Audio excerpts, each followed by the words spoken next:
Bernard here. I hope you're all well. Welcome to the Citizen channel. Today we've got a Citizen present, slightly different studio. I'm away for a few days, so please bear with me. And if these vlogs aren't as put out as quickly or as regularly as they have been in the past, I'm just trying to have a few days off to unwind. So please forgive me. So we're going to look back at the game last night, aren't we, as I'm recording this? Wolves versus Manchester City on the 21st of September at Molineux, 8:15 PM kickoff. Game 1 for City. It was game 2 for Wolves, of course. They had a great victory at Sheffield United, didn't they? And yeah, I'm going to talk through the match highlights and the lowlights. Not too bad, was it, on the lowlights? Plus the player ratings, with Stuart Brennan in charge of the player ratings today, so I'll give you my little thoughts as well. So please join me for that. Please, if you're new to the channel, push that subscribe button, push the bell notification so you know these vlogs are coming out. And as I said, if this is your first one you've watched, they're usually a little bit better put together than this one, so bear with me anyway. So thanks for your support, and please push that notification button so you know these vlogs are coming out. And please check out my history vlogs as well as these City present vlogs as well on the Citizen channel. Yeah, so great, wasn't it? I mean, I think you know the score. I'm not going to ruin it by saying Wolverhampton Wanderers 1, Manchester City 3. I did on my other little thing predict a 2-1 win for City, so I'm a bit gutted. I lost I was hoping to win a few pennies, but there you go. I don't condone gambling, by the way. Please, if you check my preview of all the games, that we do a little City magazine, which includes a little of interest to people who like a little flutter as well. So please check that out. Referee Andrew Mariner, yeah. The lineup, any surprises? Yep, but we've got a few problems, haven't we? And it just got worse and worse. Poor Ilkay's got COVID. Bernardo's not well. Zinchenko's obviously being looked after by his missus. Garcia, we don't know where he is, but I don't think he's well either, and he shouldn't play in my opinion.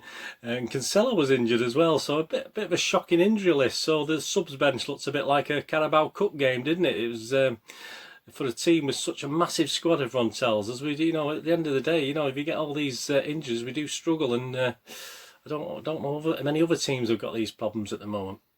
So the lineup, yes. So we had Ederson, no surprise there. Walker, Stones, Ake. Ake was rumoured he was going to make his debut. Mendy comes back into the equation. Pep fell out with him last year, didn't he? Rodrigo, Fernandinho, De Bruyne, Foden, Sterling and Jesus. And the subs, yeah, subs looking a bit iffy. As I said, Stefan, it's great to see Stefan, he'll be playing soon. Torres, Mahrez, Otamendi, Delap, Doyle, Bernabé. So there, I mean, some interesting, as you say, it's more like a Carabao Cup subs bench, wasn't it? Yeah, the match, I'm not going to go into great detail. You've seen the match, you've seen other things on the match. Well, obviously it ended up as we'd expect, the full-back storming forward, but at least Ferner and Rodrigo seem to be sitting a little bit deep to protect Ake and Stones, which is really good. But obviously a lot of the problems we got caused were from the wings, of course, so obviously that's where sort of right backs and left backs are either not good enough or not there. So there again, it's still a bit of a problem. It's not the actual wonderful Pep system of defence that's going to solve not all our problems. We don't have that many problems, people point it out, don't they? It's just the crucial games where we perhaps lose a little bit. I mean, yeah, we do have a good goal against record, but it's certain games where we don't score and we lose by silly goals that it matters more. Yeah, so it was a very, very controlling City, wasn't it? It was the 20th minute before we went 1-0 up, and obviously it was Foden was actively involved as he was all night, and obviously KDB won the penalty. Great penalty. Would he have saved it? Probably not, because that's say the goal. Patricio, is it, the goalkeeper, went the right way, but he couldn't get to it. So even in my heyday, I wouldn't have probably got. I did actually would have gone the way he hit it, but I don't think I would have probably reached it. Although I do pride myself on used to get to balls quite fast in the corner. But Patricio's a good enough goalkeeper, so I'm not going to claim I'm any better than he is. Or at the time, I'm certainly not now. That's for sure. I'll give him a good goal though. Yeah, so that's 1-0, comfortable. And still comfortable. Wolves didn't really come at us again. 32 minutes, another great Foden goal, wasn't it? A Foden goal this time, another passing move, a bit like the old City. And obviously we know Sterling's not greedy, is he? And obviously Foden was involved in the build-up as well. I think he started it all off, so that was another great goal for 2-0. Yeah, and Wolves offering little. Was it because of that they lost a defender, didn't they, quite early on? Could that have had something to do with it? I'm not too sure. but they weren't. I've not been a big fan of Wolves, and they got criticised last year for starting games poorly, and Nuno said he'd tried to sort this out, and it certainly looked like that at Sheffield last week when they went 2-0 up after 6 minutes. But a bit of a hangover, I think, from getting beat in the league. Was it Stoke City beat them in the League Cup? So maybe some of that, but they weren't really a force in the first half. I mean, KDB tested the keeper a couple of times. Foden could have done better with another chance as well in that half. But 2-0 at half time was spot on really for City. Jesus had another chance from KDB early on, but then we know Wolves are no mugs, are they? So Santo would have really ripped into him at half time, and on 55 to 60 minutes they started getting the old City jitters, didn't we? So they had at least 3 chances. They had one over the bar. We had Ederson doing his brain fart of rushing out and getting away with it as the ball went onto the top of the net from the Wolves forward. I think they actually another shot wide when they could have done a little bit better. So it sort of ride our luck a little bit at that time. Obviously Jesus had it in the net, but everyone was sort of half cheered because we know it's Jesus. So even though I thought it improved at some stage early last season, he seems to have gone back into his old falling offside trick now. So yeah, it was offside, unfortunately. But, you know, again, it was bound to come, I think, at some stage. Wolves were playing really well. And what a fantastic goal for Wolves. Jimenez header. To have that sort of header in our lineup. Imagine him feeding off KDB's crosses and Foden's crosses now, and Walker's, well, not Walker's. Or Mendy's, well, perhaps not Mendy's either, but imagine us, someone like that. What a fantastic goal. I mean, I don't often praise the opposition, but a fantastic, you don't mind it, but even to add insult to injury, KDB was actually nutmegged, wasn't he, with the guy who supplied the cross, so that wasn't very good. So 77 minutes, it's going to be a nervy 13 minutes plus injury time, wasn't it? And then we got the old debut, didn't we? Torres on for Sterling, fantastic 81 minutes. Good to see. I think he had a couple of touches, nice simple passes, nothing outstanding. A bit late for him to come on, but at least Pep was positive at 2-1. He didn't bring on Otamendi, did he? I think he's done that last season. Then he brought on Otamendi when we need to close a game down, and we all sort of just looked up at the sky and just wondered what you're doing. But there you go. Yeah, I mean, it's 4 minutes injury time, no real problems. I mean, as I say, it was a lot of huff and puff from Wolves.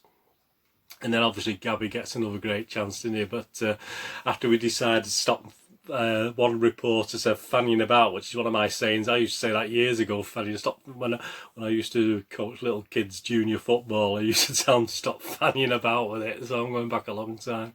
But yeah, KDB decided, I'm not having this. We'll sort a goal out here, and obviously Gabby took it well. And I'm glad Gabby got it, because they said he would have had another one of those games where he put a lot in.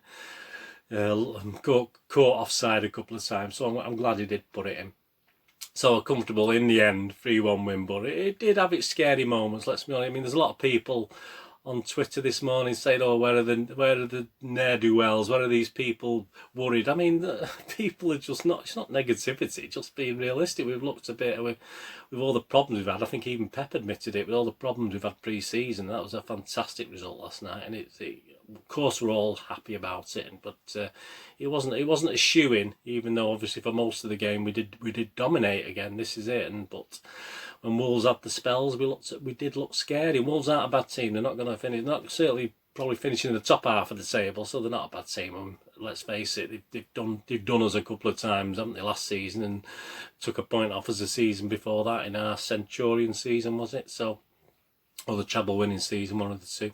The match stats, Wolves 10 shots in total, 4 from outside the box, 6 inside the box, just 1 on target. So Ederson had a quietish game, apart from, say, he didn't really have that much to do. I don't think his kicking was fantastic, it was okay, wasn't brilliant. City had 14 chances, 6 from outside the box, 8 from inside the box, with 9 on target, so that's a lot better.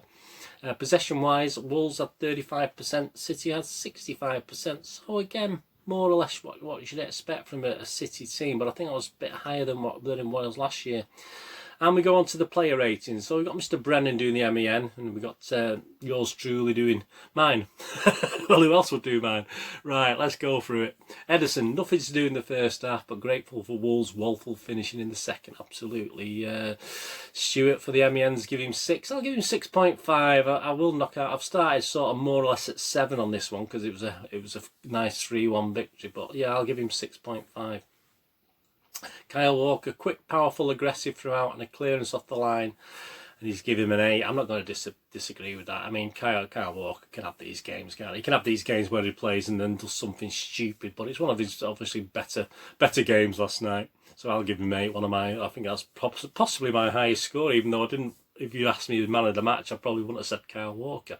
John Stones, too slack around Podence. And oh yeah, that's the guy who nutmegged KDB, wasn't it? Podence in the second half, but his build-up was crucial in the first half. Yes, John Stones is John Stones. I'm going to give him the basic 7 which I'm giving everyone.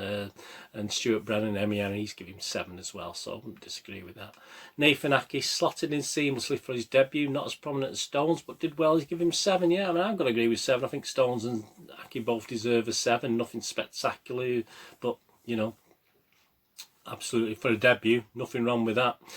Benjamin Mendy, Traore started to test his fitness in the second half, and he was powerless to stop the Wolves flyer, so he's giving him a 6. Yeah, I mean, there's a lot of negativity, but there's some positivity about Mendy as well, and I think he'd give any sort of defender trouble, especially a defender who's having to sort of try and break down the wing as well. So I'm going to be a bit kind. I won't give him the 7 basic, but I'll give him a 6.5. I don't think he was quite as bad as the 6 as Stuart's given him there.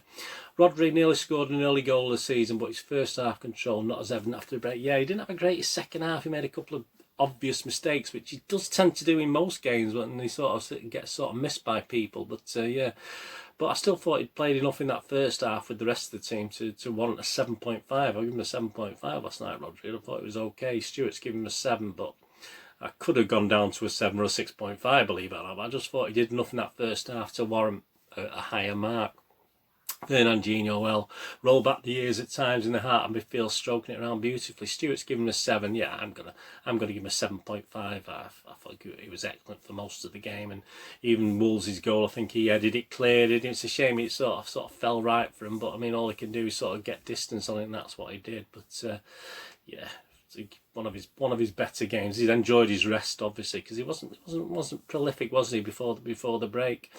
Kevin De Bruyne won and scored a penalty, created the second goal, and was again a tour de force. Yeah, he's given Kevin a 9. Yeah, as I said, this is where Kevin got his. I was going to give him similar to Walker, but I'm going to give him an 8.5. So that's how he becomes the man of the match. Really, he was a tour de force, and he makes City tick, doesn't he? I mean, he's one of those. You know, hopefully we don't become a one-man team. I'm sure we won't when Bernardo comes back, and Foden showed enough last night. We'll get onto Foden now. But another great performance. Phil Foden, simple finish for his goal, but deserves for the killer pass that brought the penalty. Yeah, absolutely. I mean, he does tend to sort of fade in and out, in my opinion. First half he was much better, but a lot of the City players were. And Stuart's giving him an 8. I'm going to give him an 8 as well. I think he deserves one of the best, up there with Walker anyway. So I'll give him an 8 out of 10.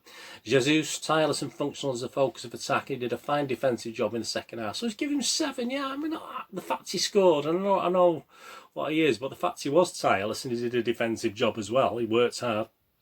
I'm going to give him 7.5. I think he deserves a 7.5. Raheem Sterling, selfless assist for Foden, and was scurrying threat throughout. Yeah, it wasn't Raheem's greatest game, but he does keep defenders and other opposing players worried, doesn't he? So Stuart's given him a 7. I'll give him a 7 as well. And of course, he only had one substitute, which we'll talk about in a second. But for Sterling, 81 minutes, obviously Ferran Torres came on. But there's no real time to give him a mark. So as you can see, it's not applicable on the subs today. No scores for the subs. I reckon you have to play at least 20 minutes to get a score. And that's the basis I'm going to do my scores this season. Some of the paper headlines: The Telegraph, Kevin De Bruyne leads the way for shimmering City before Wolves expose familiar failings. So nearly a good headline there, but obviously he couldn't quite convince themselves to go full hog. The Guardian, Manchester City were outstanding in the first half and got their season off to a winning start, though they needed Wolves to miss a few chances. So again, not totally gushing, but yeah, I mean, there is the realists amongst us will accept some of the criticism there. Manchester Evening News, Man City send Liverpool FC a title warning despite dreadful pre-season. Well, I think he was hinting at the injuries there, but Stuart Brennan himself said, understandable little wobble in the second half. You're playing a good team, but quite a statement from MCFC as they begin the task of wrestling the title back off Liverpool FC. Am I still going for second? Possibly. But I was quite happy with last night, I must admit. Pep Watch, well, he was a bit angry afterwards. He wasn't very pleasant to Sky.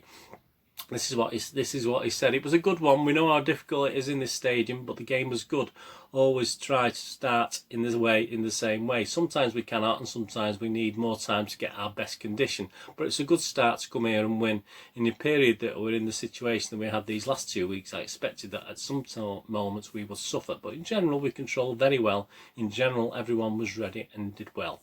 On Phil Foden, he said, the goal and the second half he played incredibly well. He helped us to keep the ball. We could not run the match because we are tired in our legs, but in general we did a good game. So yeah, I think he was pleasantly surprised at that victory after after this pre-season. I think we all should. I think we're all, even the people who worry, and we do. I worry about City, of course I do. I want us to win everything. I worry about our abilities, and I've certainly worried, and I've said it in recent blogs about this season. So, but it's great to see, and I'm a City fan at the end of the day, and I do have concerns, but I'll always stick up for my players, bad or good. So, you know, even the ones I don't like. So there you go. And so yeah, the rumours are saying, as I said, I'll stick my pet watch, and I'll say obviously the rumours are saying he's going to make a small extension to his contracts. I'm pretty much confirmed that he'll wait and see what's going to happen. He'll wait till Christmas, how things are going, how things are panning out. Which you can't blame him, you can't blame the club, and then we'll make